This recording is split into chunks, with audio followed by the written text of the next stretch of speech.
Hi, guys. We're in the 1984 draft. I'm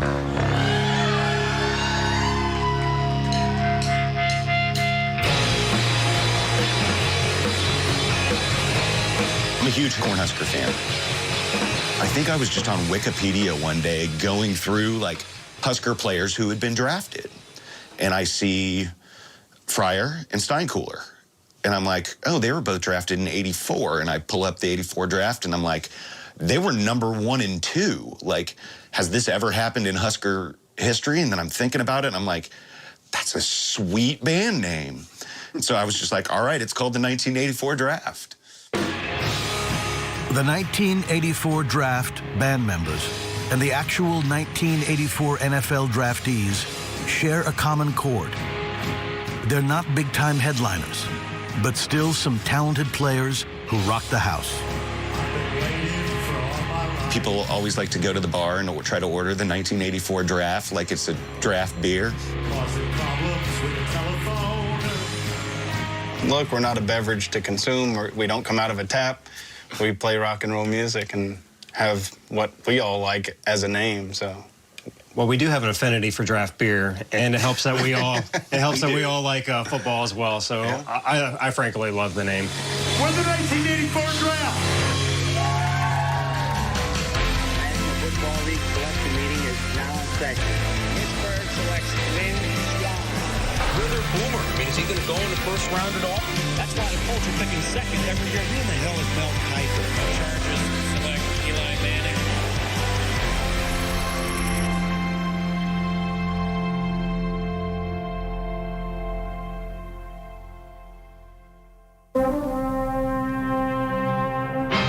That 1984 draft, there really was a 1984 aspect to it. George Orwell's dystopian novel, 1984, described a bleak world. Big Brother controlled everything. Orwell's central character, Winston Smith, dared to question Big Brother's power. The NFL really was kind of a Big Brother figure, and was just this all-encompassing sports power. In our world, there will be no love but the love of Big Brother, no laughter but the laugh of triumph over a defeated enemy, no art, no science, no literature, no enjoyment, but always and only, Winston, there will be the thrill of power. And, here comes the USFL after the NFL had been unchallenged for nearly 2 decades and was, trying to move in on its territory. Big Brother was watching, but in this situation, unlike the movie, I think Big Brother was a little scared. I had been in the NFL for almost 8 years with the Philadelphia Eagles, and then left the Big Brother, the security blanket, to go to this new venture, Pro Football in the Spring, United States Football League. And I think at that time, the antagonism between the two leagues began to grow. It became a taffy pull. There was, I don't like to say animosity, but there became a growing concern. Unlike the 74 draft, this draft would be televised. What viewers couldn't see, however, was the behind-the-scenes war for players between the rival leagues leading up to the 84 draft. We're fighting for players, and players are the very essence of professional football. If we didn't have them, we would be off Broadway. We want to be on Broadway. They were going to have their draft in January and play in May. And the NFL didn't have the draft until May. So you could be drafted by the USFL, signed and gone before you ever had a chance to be drafted by the NFL. They were really trying to compete. They were really throwing around a lot of money. A lot of guys were saying, hey, yeah, I'll do it. In 1984, Maryland quarterback Boomer Esiason was caught dead center in the war between the two leagues. I told Big Brother that I didn't want to play for the USFL, that I always wanted and envisioned myself as an NFL Big Brother quarterback, if you will. And my agent lambasting me for saying, don't say that, we need leverage. And I kept saying to him, I don't want to play in the USFL, I want to play in the NFL. But many others did. Stars like Jim Kelly and Herschel Walker had already bolted to the USFL.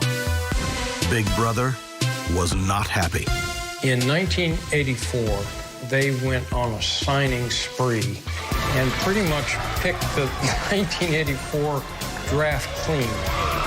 Herschel Walker and future Hall of Famer Reggie White should have been eligible for the '84 draft, but they had been signed by the USFL as underclassmen.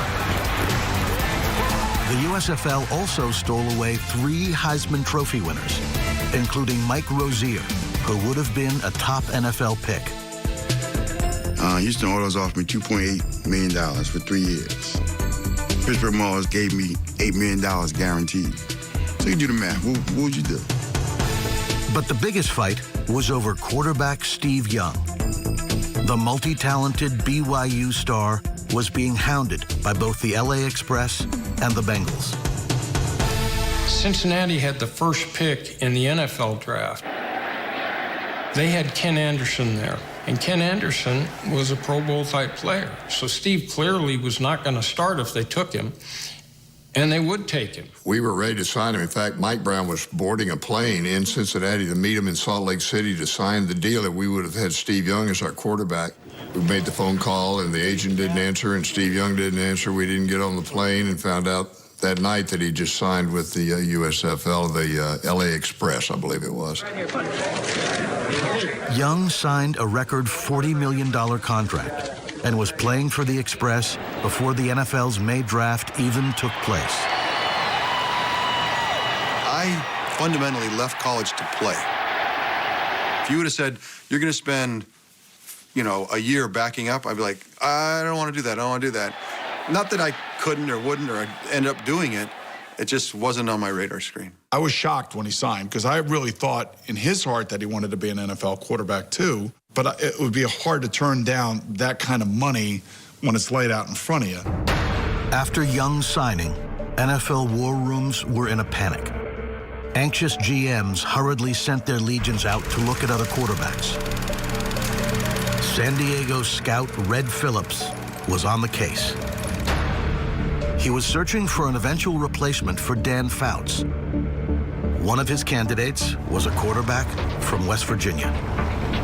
I'm really interested how strong a kid is Jeff Hostetler. You mean to tell me that this kid has got a 4-point average? Jeff, I don't think is a classic passer, but he's a good passer. And the big thing, he knows who to get the ball to. He sees very, very well. He has great vision on the field. He's somewhat like Dan Fouts that we have in the fact that he does read coverages very well, and he does have this good size and strength and durability factor.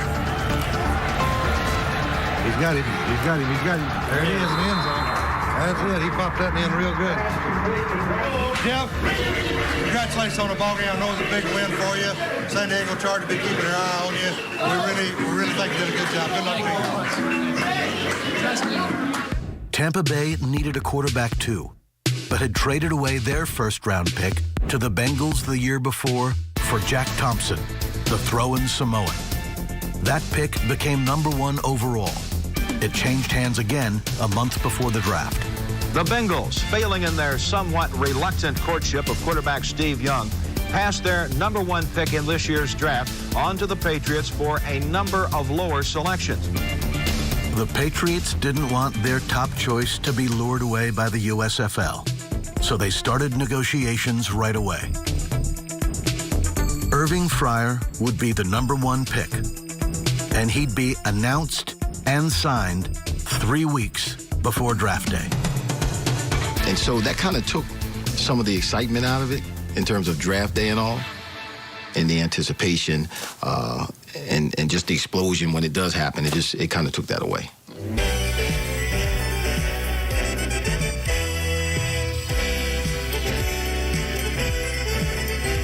'84 was just the 5th year the NFL draft was available to television viewers. With much of the top talent gone to the USFL, it was not must-see TV. Steve Young was among the departed, leaving Maryland's Boomer Esiason as the draft's top-rated quarterback. What are you doing there? Like Orwell's Poor Winston, Boomer was watched closely. Lost and confused, He wondered where his future would be.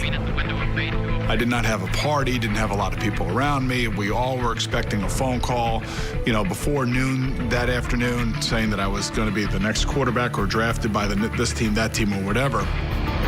Pre-draft buzz had the Giants possibly taking him at number 3 overall to replace injury-prone Phil Simms. Or perhaps the 4th pick, where Philadelphia might take an heir apparent for Ron Jaworski. If he lasted to number 7, the Bengals, looking for a young quarterback for new coach Sam Weish, seemed like a good fit. There was one place he would not end up. Right around that spring, the team that I probably should have been the quarterback for loaded up the Mayflower moving vans and moved out of Baltimore and went to Indianapolis. And Boomer Esiason, loyal Terp that he was, said, I don't care if they draft me, I'm never going to step foot on the field for the Indianapolis Colts. For the outspoken lefty, the drama was just beginning. For the top 2 picks, there was very little drama. Now, this is dramatic. All right, the Patriots select Irving Fryer, wide receiver in Nebraska. First pick in the first round. There was no surprise in that first draft. Billy Sullivan stepping up and making it clear from the beginning that not only is Irving Fryer their selectee, but in addition, he is already signed, sealed, and delivered. Irving Fryer was the NFL's top pick only after he spurned the USFL. I remember sitting in Donald Trump's office in New York, Trump Tower. They wouldn't guarantee my contract, so I told them no. And I'm like, you got all this money, man? You can't guarantee my contract? What's up? Had to be a good negotiating position for you because obviously 2 leagues were bidding for your services. Oh, yeah, not only that, but a lot of guys are going to the USFL. So, the NFL wanted to keep a lot of quality athletes in the draft. He had a good, solid NFL career, but that just spoke to the overall lack of depth in the draft that he would be taken first overall. Irving Fryer has certainly been the top pick for several days since that April 4th trade. Now Houston is up and Seinkuhler is signed and sealed and delivered. Let's now hear their pick. Another Nebraskan. Guard, offensive guard, Dean Steinkuhler, Nebraska. It is the first time since 1967 that the first 2 picks in an NFL draft to come from the same college. That's when Bubba Smith and Clinton Jones out of Michigan State went number 1 and number 2. There's little doubt that if Mike Rozier had not signed with the USFL, the first 3 players taken in the 1984 draft all would have been from the same school, which had never happened before and has not happened since. 3 Huskers right in a row. Bang, bang, bang. Surprise, Chuck. I've been number 1. I don't know, Dean or Irvin would be number 2, and one of them would be number 3. I don't think that was the case because of what I was told by New England. I was their choice that year, so I was going to be the first pick anyway. The first 2 picks were quick. The rest of the day was not. The 12-round draft took 18 hours and 42 minutes to complete. This deal just made the preparation a little different because you're going to go through the whole thing in one day, so you didn't have that break. It was just a long, long day. It was the marathon draft. Marathon. I think we started at 8 o'clock in the morning or whatever, and you're going to like midnight. We had service, food, coffee throughout the day constantly. We even had a masseuse there. Bill would have people take walks around the building, and it was a long, long day. Draftniks in the 70s were rarely seen. By the 80s, they were being put on TV. In 1984, Mel Kiper Jr. made his television debut. When ESPN rolled Kiper out for the first time in 1984, a lot of the football people said, who is he? What's he done? He's out of Michigan.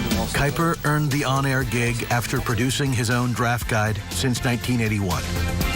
When that draft took place, I was 23. So you're talking about an outside linebacker who still is a major need for Kansas City. With absolutely no experience at all on camera. None.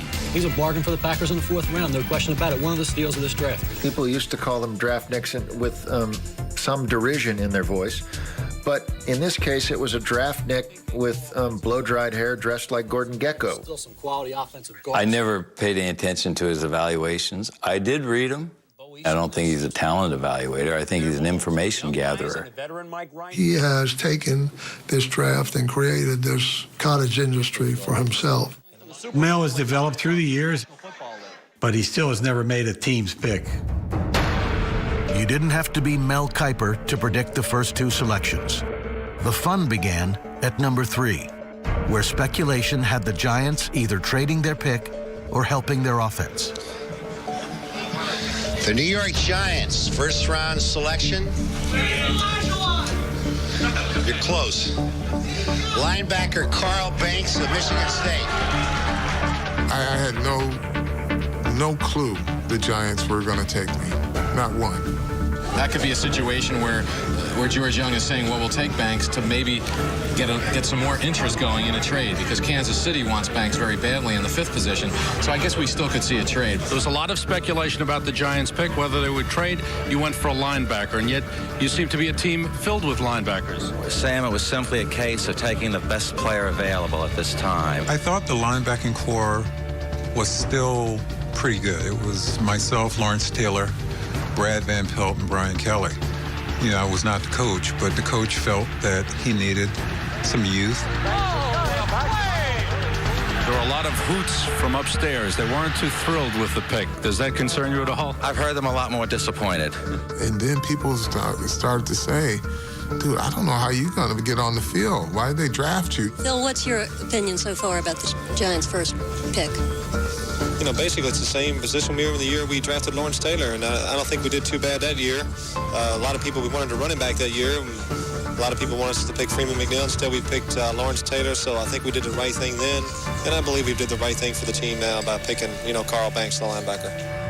After Banks, the Eagles took Kenny Jackson at 4. Kansas City took Bill Moss at 5. Boomer continued to wait.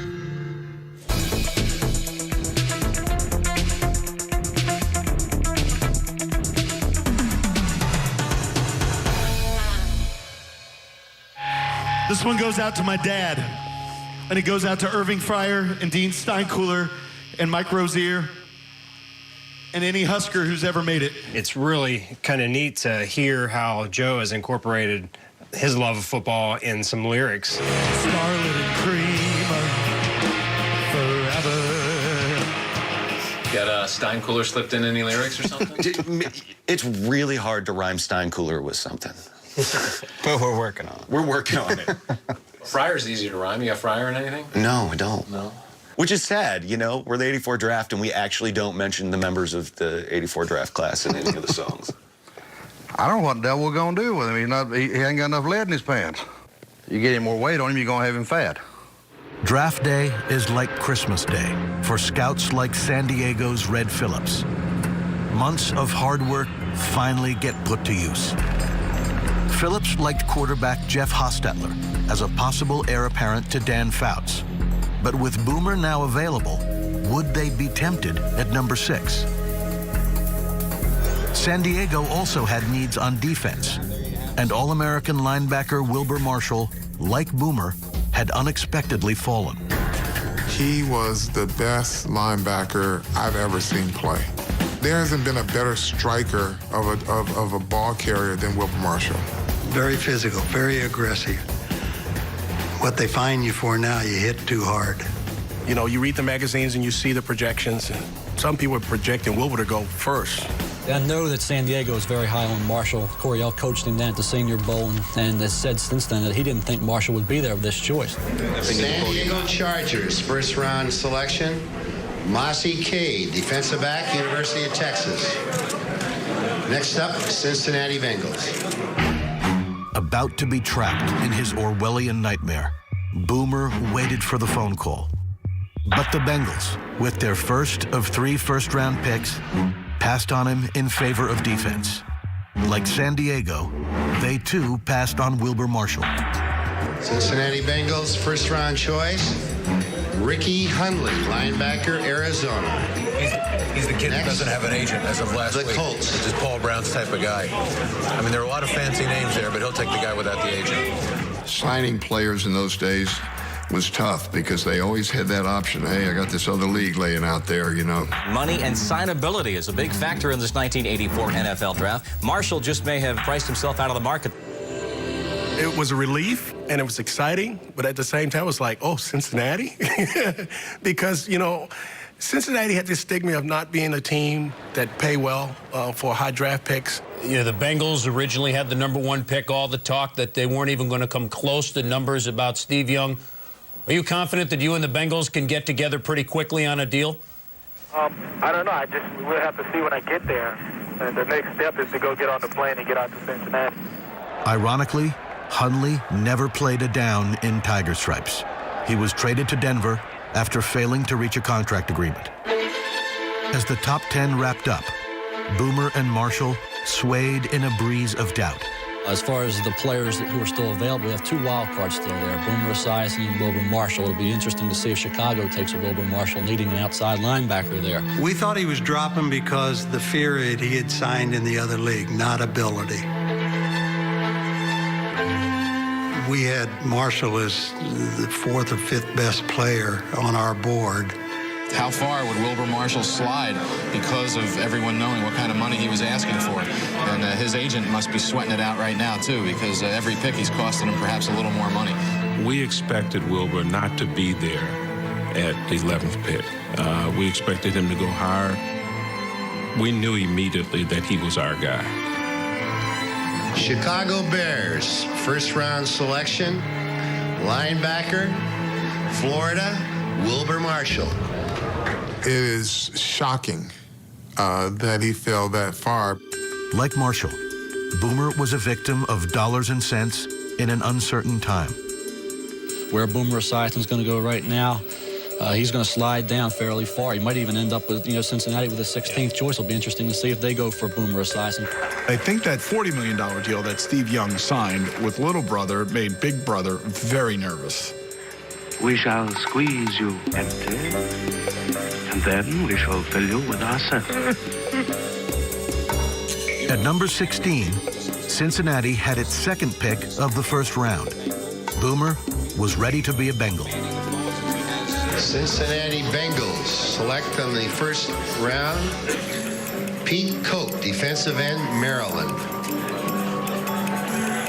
I was sitting there going, the Bengals drafted a defensive lineman from my own team. I couldn't believe it. The draft room has covered with boards, and you always have one section, you kind of box it off, and you say, when the draft's over, we want to have these players. And Boomer's name was in that box.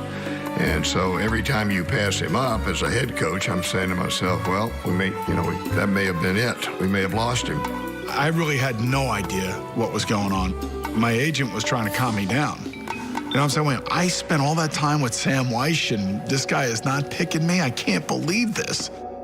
The buzzing is starting. Where's Boomer? It's going to be fun to see how far he's going to drop. Not fun for him. I mean, I'm sure he's sweating it. I'm looking at this board, and where is Boomer Esiason going to go? Top-rated quarterback in the draft.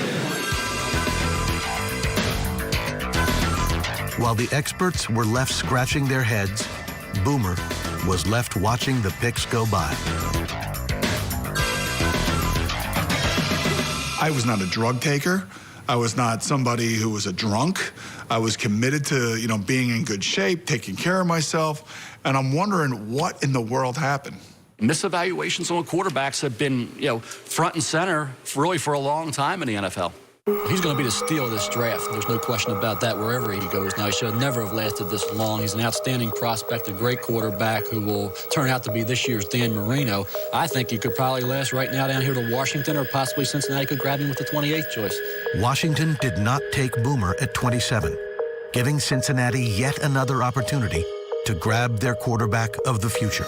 Yeah, there was anxiety. We were pacing the room back and forth and just waiting when, he didn't take him. All right, we got one more under our belt, one more turn.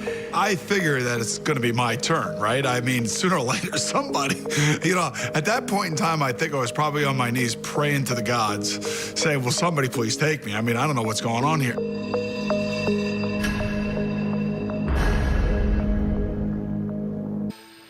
What happens in room 101 is the worst thing in the world. In all drafts, Viewers are fascinated, almost filled with guilty pleasure when a projected top pick falls. If you waited to be selected in the 60s and 70s, you did so from far away.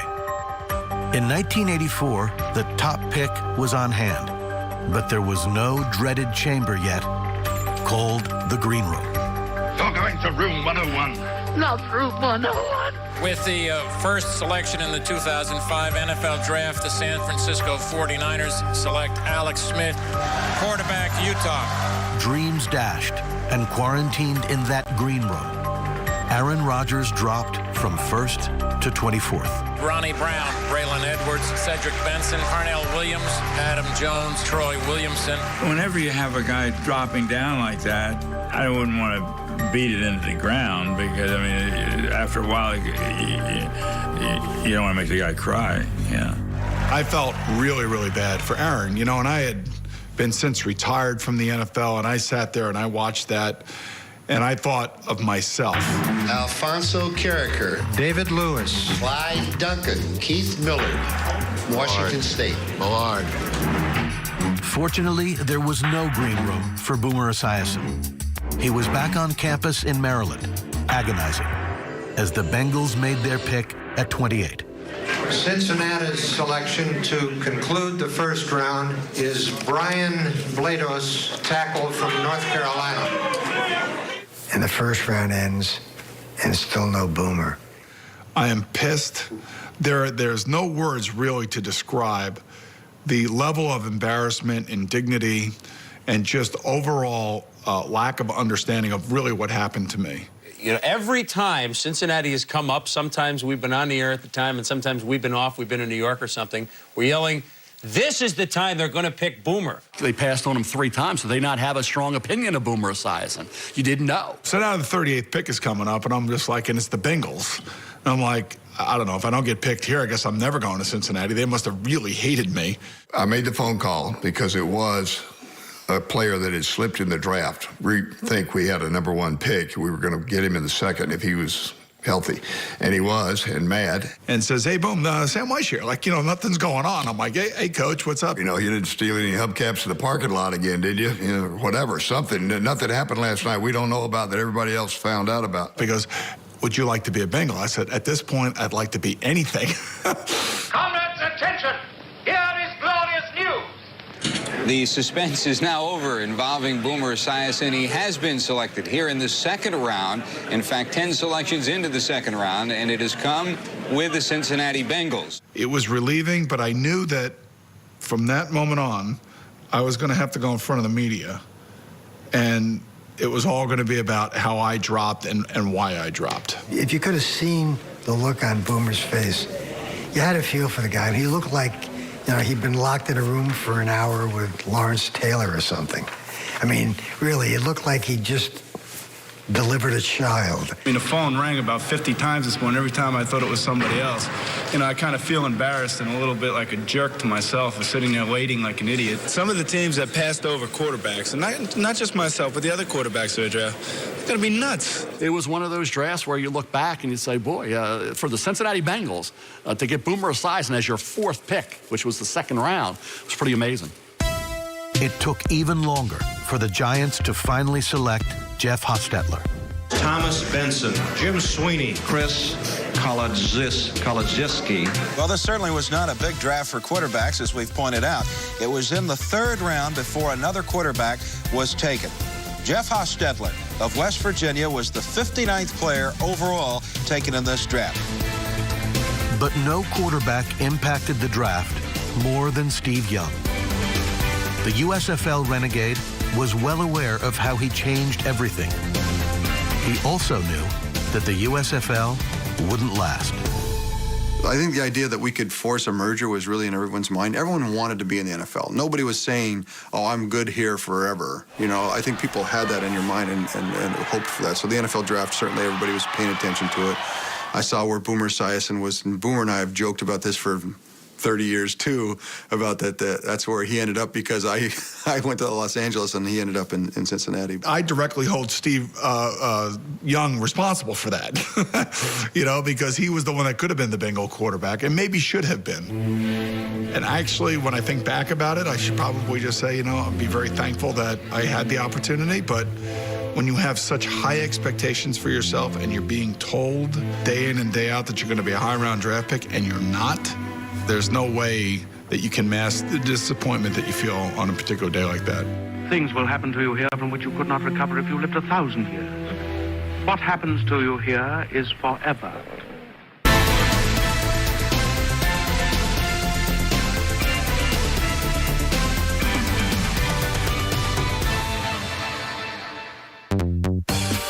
The Chicago Bears had already drafted Wilber Marshall.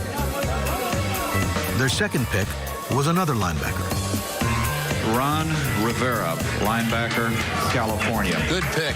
I love it. Ron Rivera helped the Bears win the Super Bowl in 1985. And in 2013, he was named AP NFL Coach of the Year.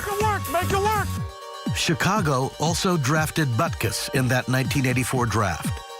Not Dick, but another Illinois linebacker who just happened to be Dick's nephew.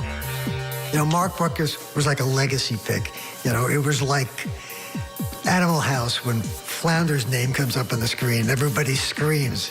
And then they say, well, but his brother was a member of the fraternity. Oh, okay, he's in. Another draft day family affair concerned the Cannons. Billy Cannon Sr. was an LSU Heisman-winning running back and the first pick in the 1960 draft. His son, Billy Jr., was a tough Texas A&M linebacker picked by the Cowboys in the first round in 1984. While Billy Sr. was the AFL Rookie of the Year, Billy Jr.'s season was far different. In just his 8th game, he aggravated a spinal injury on this tackle against the Saints. Billy Cannon Jr. never played again. It's a crying shame what happened to him. I definitely remember how great a player he was, and we all thought he'd have a fabulous career. When the Cowboys chose Cannon, who Washington coveted, GM Bobby Beathard traded his pick to the Giants. It's usually hard to trade with somebody in your division. If you make the trade, then you sit back and think, wait a minute, if they made a trade with us, did we screw up? Did they get something really good? The Redskins were known for making bold moves. They took a chance on a little-known quarterback and minor league pitcher late in the 3rd round. UCLA had this quarterback named Jay Schrader, who had gone off and played minor league baseball, hadn't done as well as he'd hoped, and hadn't thrown a pass in college since 1980. How good is this guy going to be? He's got really could play baseball, may have wanted to play baseball, but he wound up wanting to play football, and we drafted him. Washington then took Jay Schroeder. You may not remember the name, and then again, you may remember the name. Redskins just drafted Jay Schroeder, and we'll be right back after this commercial break, because they didn't have anything. They had nothing on me. He hadn't had a stellar career at UCLA. I got carried away a little on his physical skills. He's a good guy and all that, but I just don't think he had the personality to lead a team. Finding talented leaders in the final round takes a wild stab and a lot of luck. No one loved to take chances more than Cowboy General Manager Tex Schramm, especially when it came to acquiring speed. It was the 12th round, and it was like, oh, who are we going to take? And Tex, being the ringmaster, he was Barnum and Bailey of football, and it's like, well, what can I do to create a splash? Let's draft Carl Lewis. The Cowboys selected Lewis at 344, 3 picks away from Mr. Irrelevant. Dallas hoped the gold medal sprinter would be just like Olympic champion Bullet Bob Hayes. who the Cowboys drafted 20 years earlier. Many great track names have sought football fame, but Bob Hayes is a football player who just happens to be the world's fastest living human. The difference here was that Bob Hayes really was a football player. Carl had no interest in playing football. I mean, at that time, he was such a big star, and he could go overseas and compete in track meets and make a lot more money than he could make as a 12th round draft choice in the NFL. And had he played, I think he'd have lasted about a day. Another Olympian, shot putter Michael Carter, proved to be a great pick, however. The SMU nose tackle was taken by San Francisco in the 5th round and became an All-Pro. Carter, linebacker Todd Shell, and safety Jeff Fuller helped make the 49ers champions 8 months later. Despite picking 24th, the 49ers also got Ohio State tight end John Frank and 5-time Pro Bowl guard Guy McIntyre. Fake to Craig. Montana rolling out to his right. Throws, completes it to McIntyre. He's down to the 1. He fights for the end zone. Touchdown, 49ers. But of all the 84 draftees, none matched the success of Michael Carter. Is Michael Carter the last Olympian to get drafted and make any kind of an impact? I think he might be.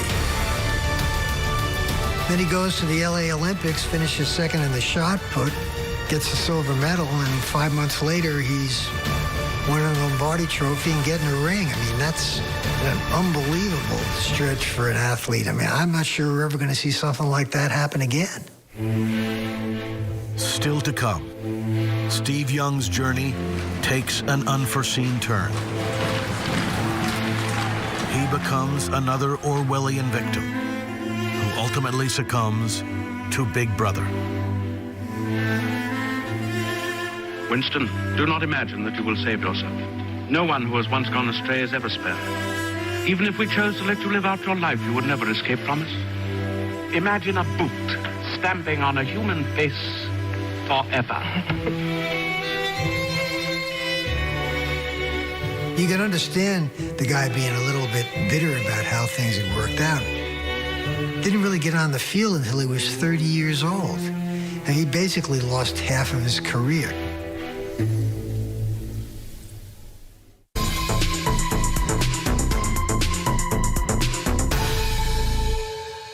Now, you in turn are coming up with a supplemental draft, both of USFL players and Canadian Football League players. Yes, we'll have that 3 rounds. That will be in probably June. 1 month after the NFL draft, the league held a supplemental draft, laying claim to players in the USFL. We pretty much knew that it wasn't going to last. We saw how the operations were going, and then now we expected, well, if and when this league folds, we got to be prepared. How are we going to get these players? Just didn't want to go out and say they're all free agents, because now the market's going to drive way up to the sky. Free agency was still a decade away. The NFL was not yet ready to open that can of worms. They were the bully on the block. But I'm sure there was the feeling that we're the NFL. We can do anything we want. We rule the world. I think it just wound up being a matter of what's the smoothest way to bring these players into the league without starting an all-out bidding war. Subsequently, there was the supplemental draft, of which you were very much... I might have to spit if you say that again. When Steve Young signed with the USFL, he had hoped for a merger of leagues. Worst case scenario in his mind, the USFL folds and he becomes a free agent for NFL teams to bid on. The idea that there was a supplemental draft never even crossed my mind, ever. It don't mean nothing. It really don't. It really don't. Looking back, maybe if I would have known that that was going to happen, it might have, I don't know if it might have changed it enough. But when it did happen, I was crestfallen about it.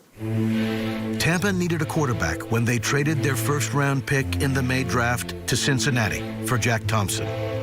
That pick ended up being #1 overall. Now, in a twist of fate, they held the #1 pick in the supplemental draft, and Steve Young was available. It was between him and Reggie White. And we already had Leroy Selman. But we thought if we match this guy up with Selman, then nobody's going to be able to block us. But then we also thought, hey, we don't have a quarterback here. So we went with Steve Young. I certainly didn't watch it or understand that was happening. I didn't watch it live, or I was just told. It wasn't, oh, I'm going to be a Tampa Bay Buccaneer. I mean, it was just like, oh, geez, now I've got to deal with the reality that if something goes bad, I can't just pick my team. With the USFL on life support, Young jumped to the NFL in 1985. But he was just 3-16 as the Buccaneers starter over the next 2 years, and was on the move again when Tampa traded him to San Francisco. And Steve was consigned to the very thing that he had tried to avoid as he entered football in 1984, which is sitting behind a hero and an icon who was successful. Young's winding NFL road started in the supplemental draft. He was not the only one. After Heisman Trophy winner Mike Rozier went second to Houston, the Giants had a decision to make, similar to when they opted for defense over offense in the NFL draft. 2 future Hall of Famers, one on each side of the ball, were available. Gary Zimmerman was there. I know I had a particular interest in Reggie White, too. I tried to put my 2 cents in, but we wound up taking Zimmerman. The rest of the NFL should be thankful the Giants whiffed and missed teaming Reggie White with Lawrence Taylor. Imagine if the Giants had played what if? Imagine if they had taken Reggie White instead of Zimmerman. Holy cow. That had been illegal. Would have been something special. It'd be incredible. It would absolutely be incredible. Belichick probably would have had a ball with that. I mean, it's just mind-boggling to think what would have happened if they'd taken Reggie instead of Zimmerman, who didn't want to play in New York, and forced him to trade him to the Vikings. The guy they picked never played for the Giants, while White went on to torment the team that passed on him for the rest of the decade. Both White and Young eventually won Super Bowls to top off their Hall of Fame careers. Someone take the monkey off my back, please! Single member is in the Hall of Fame currently. And neither are we. And neither are we. But it's kind of like that little engine that could mentality. Because you look down that list and there are some great players. Ernest Biner is a good example. Guy just worked his tail off. Trading scores for children's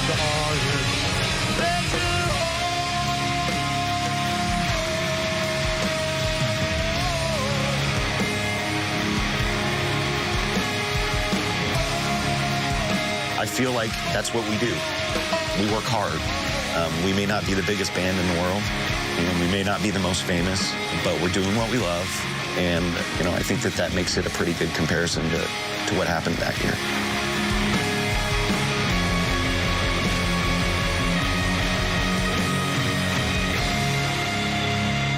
We'd like to have a tremendous toast to our draft picks and a great afternoon here for ESPN. How about it, guys? Huh? Yeah.